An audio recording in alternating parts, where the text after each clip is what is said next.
Like, for instance, the AFM has two standardized agreements they use.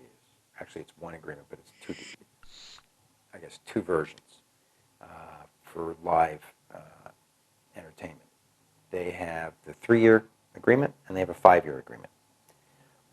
Their agreements really date back to probably the 30s and 40s. I mean, like they're the big band era agreements. So a lot of the stuff in them actually isn't irrelevant to what we do, really. But for AFM clients, we'll use the standardized agreement. The 3-year agreement, and that's off the top of my head, the terms are, they start at about 10% and for commission, and 10% of the artist earnings, and they go as high as 15, I believe. They break it down according to types of engagements. And again, it goes back to the old days. They have what they call the one-nighters, and they have the residency engagements, right? And that was back to the big band days when they played weeklies. And so they have a rate based on that for commissions, which again doesn't apply really to our business. But you have to use their form for an AFM client. So then you just have to go through and you have to adjust everything. They also allow you to take a commission up to 25%, I believe, if you're acting as in a managerial capacity as an agent, which means you're not necessarily the manager, but there isn't anybody, so you're doing a lot of the work. So they allow to take 15 as the agent, I believe, and 10 extra as in a managerial capacity. And there are people in the industry that do that. We don't at this particular point in time, anyway. And then they have their 5-year agreement, which is the same basic terms, except it has 5 years instead of 3 years.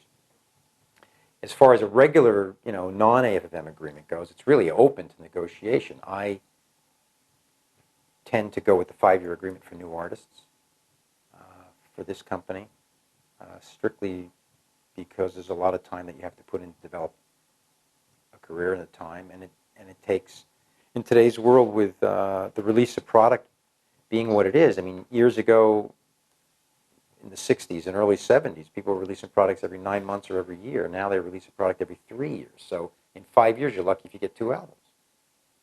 And you can't build a career on one record.